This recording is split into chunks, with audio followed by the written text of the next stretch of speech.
Online dating has transformed romance into a high-speed visual sorting system where first impressions last milliseconds.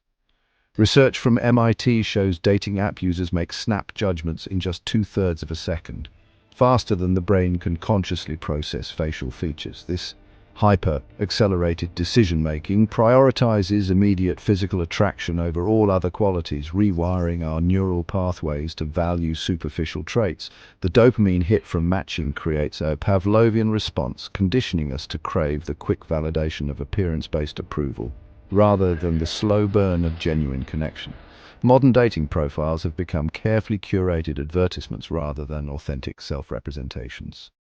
A Journal of Personality and Social Psychology study found 81% of online daters admit to using strategic deception in their profiles, from outdated photos to exaggerated heights and incomes. This personal branding arms race forces everyone to participate. When your competition is airbrushed and highlight reeled, authenticity becomes a liability. The result? We're not evaluating real people. We're judging marketing campaigns, then feeling disappointed when the product doesn't match the packaging. With endless potential matches at our fingertips, dating apps create the illusion that someone better is always one swipe away. Columbia University research demonstrates that when presented with too many options, humans experience decision fatigue and actually make poorer choices. In dating terms, this manifests as chronic dissatisfaction. Even when we find good partners, we wonder if we'll settle in. This abundance mentality dehumanizes potential matches, reducing them to disposable options in an endless catalog rather than complex individuals worth investing time to know. Pre-digital dating allowed for the magic of in-person chemistry to develop naturally. The subtle cues of body language, vocal tone, and spontaneous interaction created multi-dimensional attraction that photos can't capture. Neuroscience reveals that in-person meetings activate more areas of the brain associated with emotional connection than digital interactions.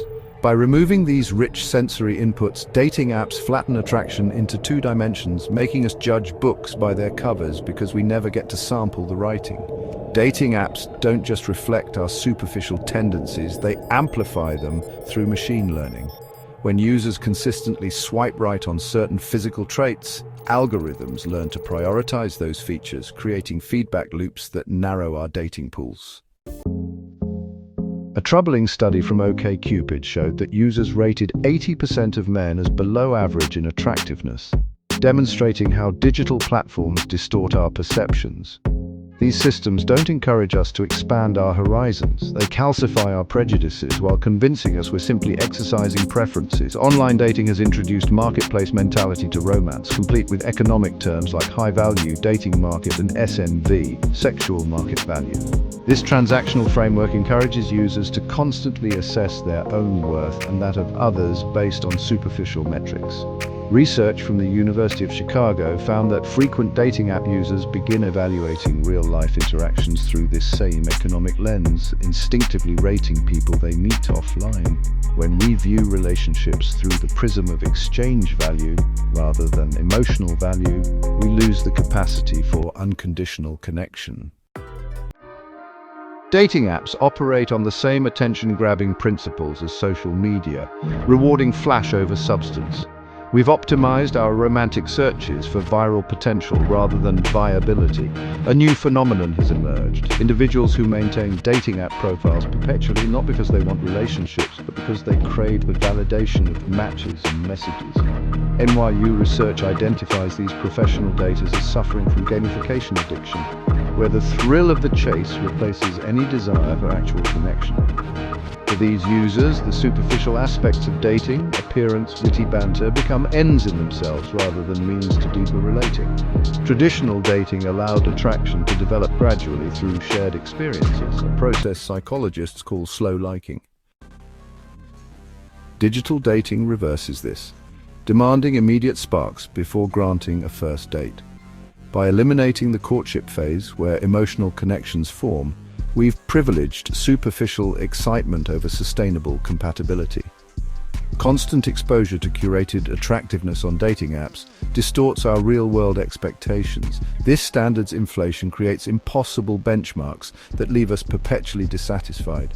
Even more troubling, brain scans show that frequent dating app use dulls the neural response to attractive faces, requiring ever more extreme stimuli to get the same dopamine hit, the romantic equivalent of building tolerance to a drug. The superficial nature of app dating leads to what psychologists call dating app fatigue, a state of emotional exhaustion from constant shallow interactions. This burnout paradoxically makes users more superficial in their selections, as mental fatigue reduces our capacity for nuanced evaluation. The very system that promises connection through efficiency actually erodes our ability to connect meaningfully. When matches feel infinite and low commitment, relationships become easier to abandon at the first challenge. Cornell researchers identified a Tinder effect where app users develop higher sensitivity to partner flaws and lower conflict resolution skills. This disposability mindset prioritizes superficial compatibility, never having to compromise, over the deeper growth that comes from navigating differences. As we outsource romance to algorithms, we're losing crucial interpersonal skills. All right, let's dive into the illusion of control. You see, face-to-face flirting, reading social cues, and handling rejection gracefully all tend to atrophy from disuse. A Harvard study found that digital natives, those aged 18 to 30, now show significantly more social anxiety on first dates than previous generations, despite having more romantic experience through apps. It's interesting, isn't it? Dating apps feed the fantasy that we can perfectly customize our romantic partners, kind of like Build-A-Bear workshops. But here's the thing.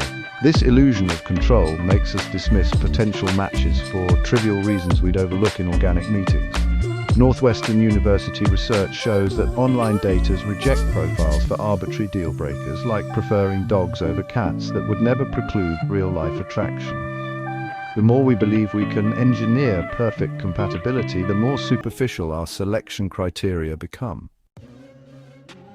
Moving on to the emotional guarding paradox. Knowing that everyone is evaluating everyone else superficially leads to defensive emotional posturing. Psychologists identify a self-fulfilling prophecy where dating app users assume others will judge them harshly, so they preemptively judge others even more harshly. It's a bit of a cycle, really. The very tools meant to facilitate intimacy have become barriers to vulnerability.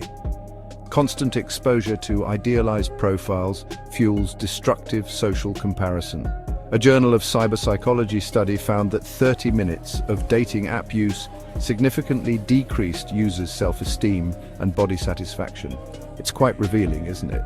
Healthy relationships require seeing and accepting each other's authentic selves, not constant benchmarking against impossible standards. The chemistry misconception. Dating apps have popularized the myth that instant chemistry predicts long-term success. Neuroscience reveals that those intense butterflies of new attraction often indicate novelty rather than compatibility. Interesting, right? University of Toronto research shows that couples who grew into attraction over time report higher marital satisfaction than those who felt immediate sparks. By privileging first-date fireworks over slow-building warmth, we're filtering out many potentially great partners who don't deliver instant superficial excitement. Breaking the superficiality cycle requires intentional effort. Limit swiping sessions to 15 minutes to prevent decision fatigue. Exchange fewer messages before meeting to reduce unrealistic projections. Give maybes one in-person chance. Many attractions develop offline. And hey, delete apps periodically to reset skewed attractiveness benchmarks. There's a growing counter-movement reclaiming old-school connection. It's like a breath of fresh air. Interest-based meetups are replacing swipe sessions. Speed dating events with conversation-focused formats are popping up. And how about no phones dating bars where profiles are forbidden? These alternatives prove people crave depth when given permission to prioritize it. So what does true connection look like? True connection begins when we value curiosity over checklists, seek compatibility over chemistry, and prize vulnerability over veneers. The most fulfilling relationships aren't found through perfect profiles, but through the courage to be imperfect together. Dating apps haven't just changed how we meet, they've changed what we value in each other. In our quest for efficiency, we've sacrificed depth at the altar of convenience. But here's the secret no algorithm will tell you. Real connection isn't found in flawless photos or witty bios. It's discovered in the uncurated moments between pixels, the awkward pauses, the unexpected laughs, the brave decision to be real in a world that rewards performance. The antidote to superficial dating isn't better apps. It's our willingness to put them down long enough to truly see each other.